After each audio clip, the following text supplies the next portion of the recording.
मैं एक ज़िंदगी मिली है और इस एक ज़िंदगी को ये जो वीडियो में मैं 7 हैबिट्स बताऊंगा, इन 7 हैबिट्स को करके हम डिस्ट्रॉय कर रहे हैं। और कुछ लोगों को तो पता भी नहीं है कि ये हैबिट्स उनके लिए बैड है, और जिन लोगों को पता भी है वो सोचे कि इनको अभी मेरी उम्र ही क्या है, अभी टीनेज है, क्विट कर दूंगा। देखो भाई, टीनेज ही वो तुम्हारे स्टार्टिंग ईयर्स है, तुम्हारे पास एक लिमिटेड ईयर्स तक ही तुम जियोगे, और टीनेज में वही ईयर्स भी है। तो अगर तुम्हें उन ईयर्स को वेस्ट कर दो, भले तुम अपने उन ईयर्स में इतना कुछ नहीं कर सकते क्योंकि तुम फाइनेंशियली इतने फ्री नहीं हो। तो अगर तुम ट्रेडिंग करना चाहते हो वो नहीं कर सकते, पर तुम सीखना चाहते हो, जो सीखना चाहते हो उसे सीख सकते हो, तुम जो सोशल स्किल सीखना चाहते हो उसे सीख सकते हो। So teenage is best year for learning this kind of things. Teenage ऐसी एज भी है जिसमें हम कुछ ऐसी मिस्टेक्स करते हैं जो कि हमारी लाइफ को डिस्ट्रॉय कर देती है। सो उन्हीं में से फर्स्ट मिस्टेक जो हम करते हैं वो एक एडिक्शन में फंस जाते हैं। तो एडिक्शन सिर्फ डोपामिन के ऊपर काम करती है। ऐसी चीज़ जो कि तुम्हारे नॉर्मल लेवल से ज़्यादा डोपामिन दे देती है, अच्छे कामों से ज़्यादा, वो फिर एडिक्शन का पार्ट हो जाती है। वो स्टडी भी एक एडिक्शन बन सकती है, तो स्टडी से भी तुम्हें डोपामिन मिलता है। तो स्टडी को एडिक्शन नहीं होना चाहिए। स्टडी से जो डोपामिन मिलता है उसका लेवल क्वान्टिटी और क्वालिटी दोनों ही कम होती है। भले वो एक अच्छा डोपामिन है, उससे डोपामिन ज़्यादा रिलीज होता है, तो स्टडी से जो डोपामिन मिलता है उससे हमारा दिमाग इतना ज़्यादा कुछ होता है कि उसमें उसको ज़्यादा एफर्ट पुट इन करने पड़ता है और कम रिजल्ट मिलता है, कम हैप्पीनेस मिलती है। तो इस वजह से हमारा दिमाग उस चीज़ को नहीं करती जो ज़्यादा एडिक्शन वाली चीज़ों से करने देता। अब ज़्यादा लोगों को मिलता है इंटीमेसी या फिर कोई भी टाइप की ऐसी एक्टिविटी जो कि तुम्हें प्लेजर देती है। मैं तुम्हें पता है मैं किस एक्टिविटी की बात करता हूँ, तो उस एक्टिविटी हमारे जो दिमाग को ज़्यादा डोपामिन मिल रहा है। देखो तुम, मैं जो इन एक्टिविटीज़ की बात करता हूँ, गेमिंग तुम्हें रिवॉर्ड जो डोपामिन उसको नॉर्मल लेवल से जो स्टडी से मिलता है उसको 20 टाइम्स कर देगी, 20। और जो मिलता है ना तुम्हें डोपामिन, वो जो एक्टिविटीज़ करके 100 फोल्ड एक्टिविटीज़, सो उन एक्टिविटीज़ से जो डोपामिन है वो 100 टाइम्स रहेगा, लिटरली 100% ज़्यादा नहीं होगा, 100 टाइम्स ज़्यादा होगा, 100 गुना ज़्यादा। अब देखो ये कितना ज़्यादा हार्मफुल होगा तुम्हारे लिए, 100 गुना ज़्यादा डोपामिन एक बार में। लाइक तुम्हें इतना डोपामिन पाने के लिए 100 घंटे तक लगातार स्टडी करनी पड़ी थी, और उतना डोपामिन तुम्हें सिर्फ एक 5 मिनट के काम में करके मिल गया। सो तुम्हारा दिमाग उस काम को ही करता रहेगा और वो काम को करना ही नहीं चाहेगा, चाहे डोपामिन सिस्टम काम होता है। अब देखो मान लो तुम अभी मास्टरबेशन एडिक्शन में इनमें फंसे हुए, उसके बाद क्या होगा, फिर आएगी कोकेन की एडिक्शन या फिर दूसरे नशे की एडिक्शन। देखो ये भी एक तरह का नशा ही है, पर फिर आएगा असली नशा, जैसे कि कोकेन, जिससे तुम्हारा रिवॉर्ड सिस्टम 400 टाइम गुना हो जाता है। फिर उसके बाद आएगा मेथ, उसका शॉर्ट नेम है, पुराना तो वो में सर्च कर लेना, वो तुम्हारा हमारे डोपामिन सिस्टम को डायरेक्ट 1250 से 1300 तक कर है। अब ये लोग बहुत कम लोग जानते थे इस फैक्ट को, मिलते के ड्रग के बारे में भी, पर ये असलियत में बहुत ज़्यादा होता है। अब देखो कोई इतना ड्रग कंज्यूम करता है, कोई इतना डोपामिन अपने दिमाग को दे देता है, अब सोचो उसका फ्यूचर के साथ क्या हो, यू कैन थिंक। और अगर तुम्हें इस टॉपिक पे और जानिए तो मैंने इसके ऊपर वीडियो भी बना रखी है, वो उसका टाइटल है watch if you want to be successful you need to understand the game of serotonin and dopamine. मैंने स्क्रॉल करोगे ना मेरे चैनल पे तो मिल जाएगी तुम्हें वो वीडियो। अब सेकंड पॉइंट की तरफ बढ़ते हैं। Second point, junk food. देखो जंक फूड भी एक तरह की एडिक्शन है, बुरे खाने की एडिक्शन, लेकिन ये एक स्पेशल पॉइंट डिजर्व करती थी क्योंकि लोग इसको ज़्यादातर एडिक्शन नहीं हो, क्योंकि लोग इसको ज़्यादातर एडिक्शन नहीं मानते, वो सोचते हैं कि ये एडिक्शन नहीं है, पर ये बहुत बड़ी एडिक्शन है। अब जंक फूड एडिक्शन कैसा है, देखो जब भी तुम जंक फूड खाते हो ना तो तुम्हारे जो रिवॉर्ड सिस्टम है वो ज़्यादा एक्टिवेट होता है, और जंक फूड को तुम्हें ज़्यादा प्लेजर देता है, पर उसी के साथ इसको पचाने में मेहनत भी ज़्यादा लगती है। तो एक सिंपल सा जो भी खाना तुम्हें ज़्यादा इससे एक हद से ज़्यादा प्लेजर को दे देना, यानी एक सबसे ज़्यादा खुशी, बोले कोई भी चीज़ हो, कोई भी वो बैड है तुम्हें, बोले वो किसी टाइप का नशा हो या जंक फूड हो।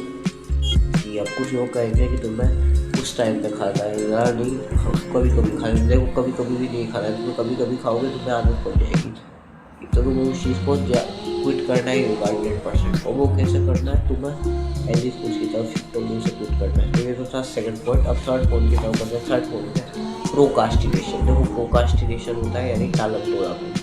अगर तुम एक चीज़ को दूसरी चीज़ पर डाल दो, दूसरी चीज़ को तीसरी चीज़ पर डाल दो, इस तरह तुम अपने टाइम की बर्बादी करते हो और उस चीज़ के बारे में सोचते हो, तो इस चीज़ के बाद मैं ये करूँगा, जो तुम्हें टू डू लिस्ट बनाई ना उसी के टास्क को तुम देखोगे, फिर सोचोगे इस चीज़ को करने के बाद ये करूँगा, फिर थर्ड चीज़ ये करूँगा, फिर ये करूँगा, फिर ये करूँगा, थर्ड ऐड करूँगा, और तुम उसलिए तुम करते कुछ नहीं, तुम उसे सोचते हो। सो अगर तुम्हें प्रोकास्टिनेशन ऐड करनी, इसके ऊपर I will make a dedicated video, पर फिर अभी के लिए मैंने इस समय प्रोकास्टिनेशन काफ़ी, अभी के लिए तुम्हें करना क्या है कि तुम्हें सीधे काम कर देना है, ज़्यादा सोचे हुए तुम्हें किसी चीज़ के बारे में सोचना नहीं कि मेरे को काम करना है, ये काम करना है, तुम्हें डायरेक्ट उस काम को कर देना है बिना सोचे समझे। तुम ये ज़्यादा सोचोगे ना उतना ही तुम्हें उतना ही तुम उस चीज़ का टारगेट बोला करोगे। तो तुम्हें डायरेक्ट बिना सोचे काम को डायरेक्ट एग्जीक्यूट करना है और देख लेना तुम इस तरह से अपने टाइम को कितना बचा सकते हो। और हाँ, यहाँ पे तुम्हें मेडिटेशन भी करना होगा, मेडिटेशन भी बहुत ज़्यादा हेल्पफुल होगा। सो चोरी का एक चीज़ तुम्हें पता है, चोरी चीज़ है एटेंशन स्पैम। एटेंशन स्पैम पता क्या है ना कि तुम लोग एक चीज़ पर ज़्यादा अपना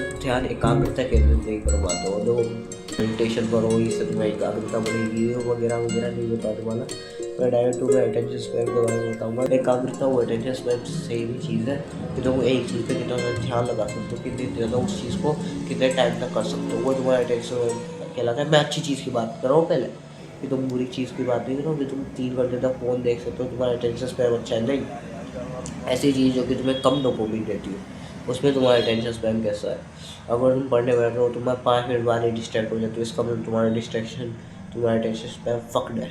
अब देखो अटेंशन स्पैम कैसे पता चलता है। अटेंशन स्पैम पता करने की एक ट्रिक होती है। देखो तुम्हें यूँ करना है, ये I hope it will visible. तो अब तुम बिना देखे ऐसे कर सकते हो तो तुम्हारा अटेंशन स्पैम बहुत अच्छा है। और अगर तुम इसे बिना देखे नहीं कर सकते तो तुम्हारा अटेंशन स्पैम एवरेज है। और अगर तुम देखे हुए भी नहीं कर सकते तो तुम्हारा अटेंशन स्पैम सबसे बुरा है। और अगर तुम इसे आंखें बंद करिए बोलते हुए कर सकते हो तो तुम्हारा अटेंशन स्पैम बहुत ही ज़्यादा अच्छा है। ठीक है, अभी मैं यहाँ पे अपनी अच्छा ये नहीं कर रहा हूँ क्योंकि मैं भी कुछ टाइम पहले तो इस चीज़ को नहीं कर पा रहा था, पर अब मैं धीरे धीरे अपने अटेंशन स्पैम में काम करके इसको ठीक कर लिया। अब वो कैसे किया है, अटेंशन स्पैम के ऊपर एक डेली रिलेटेड भी आएगी तो चलो मैं बता देना। 6 पॉइंट कितना ऊपर 6 पॉइंट है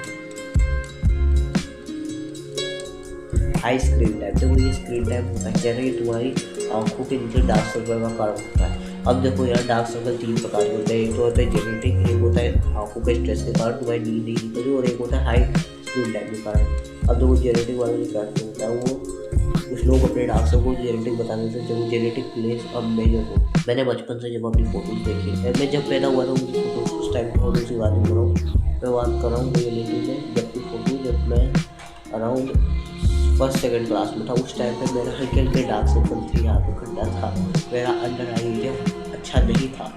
इसका मतलब ये हुआ कि मेरे जेनेटिक है, अंडर आई जेनेटिक वो इतने अच्छे नहीं है। मेरी मम्मी पापा दोनों को ही आई बैग्स है आँखों के नीचे, फिर भी मेरी आंखों को मैंने ठीक ठाक सा यूज़ कर लिया। अब ये कैसे हुआ कि मैंने अपना स्क्रीन टाइम रिड्यूस किया। मेरा भी स्क्रीन टाइम पहले 6-7 घंटे था, लेकिन अब मेरा स्क्रीन टाइम बहुत कम हो चुका है। स्क्रीन टाइम बहुत कम हो चुका है। अब मैं कंटेंट के लिए या तो रिसर्च करता रहता हूँ या फिर ऐसा कुछ करते रहता हूँ।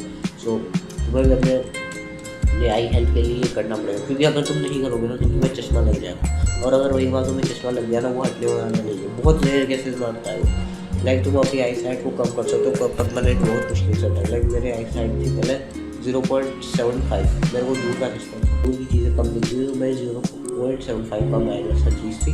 अब वो मेरे 0.25 तक गया यार। वो कैसे किया उसके ऊपर भी डेडिकेटेड वीडियो आएगी, पर फिर भी मेरे को अभी चश्मा लगाने की जरूरत नहीं पड़ती, क्योंकि मैं ऐसा नहीं है कि मैं ज़्यादा ही दूर का ही देख पाता हूँ, मेरे को हल्का सा दिक्कत होती है ज़्यादा ही दूर का देखने में।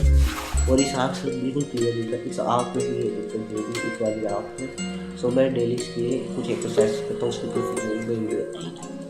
सो ये जो था आई हेल्थ से रिलेटेड पॉइंट, कि तुम्हें अपनी आई हेल्थ के ऊपर काम करना होगा, तो तुम्हें ज़्यादा स्क्रीन टाइम अपने फ़ोन को नहीं देना है। उन लोगों का फ़ायदा करवा रहे हो जो पहले से ही अमीर हो, तुम खुद को भी एक अटेंशन स्पैम को कम कर रहे हो और तुम्हारा डिस्ट्रैक्शन भी हो रहा है। तो तुम्हें अगर अपनी स्क्रीन टाइम को कम कर दिया तो डिस्ट्रैक्शन से भी बचाओगे, अटेंशन स्पैम से भी बचाओगे। अब यहाँ सेल्फ इम्प्रूवमेंट कंटेंट की बात होगी, वो देखना है तो तुम ज़्यादा से ज़्यादा किताबों में सेल्फ इम्प्रूवमेंट कंटेंट ढूंढो, या फिर हो सके तो जो सेल्फ इम्प्रूवमेंट वीडियोस हैं उनको कानों से सुनो, ना कि आंखों के देखने की वजह से। ये तो था 6 पॉइंट। 7 पॉइंट का बताया, 7 पॉइंट है सीटी, वो भी सीटी यानी मोटापा।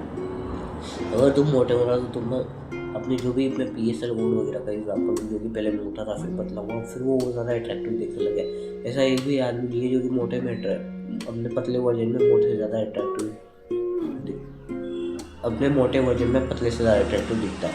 अब देखो कुछ लोगों का एग्जाम्पल हो, ये मोटा ही अच्छा दिखता है, पर वो अगर पतला हो जाए तो वो ज़्यादा अच्छा लगेगा, क्योंकि बॉडी फैट जितना तुम ड्रॉप करोगे उतना ही तुम्हारा फेस ज़्यादा अट्रैक्टिव दिखेगा। फेस की बात नहीं, मैंने बॉडी की नहीं की। Ideal body fat will be 20 to 13% है। सिग्नल की बॉडी फैट बढ़ाने की बात नहीं कर रहा हूँ, उसमें फिर तो कपड़ों में बिल्कुल सूखी हड्डी लगोगे। और अगर तुम्हें अपना मोटापा कम करना है तो उसके ऊपर मैंने एक वीडियो बना रखी है जिसका title watch this if you are obese, उसको देख लेना, उससे तुम अपने मोटापे को कम कर लोगे।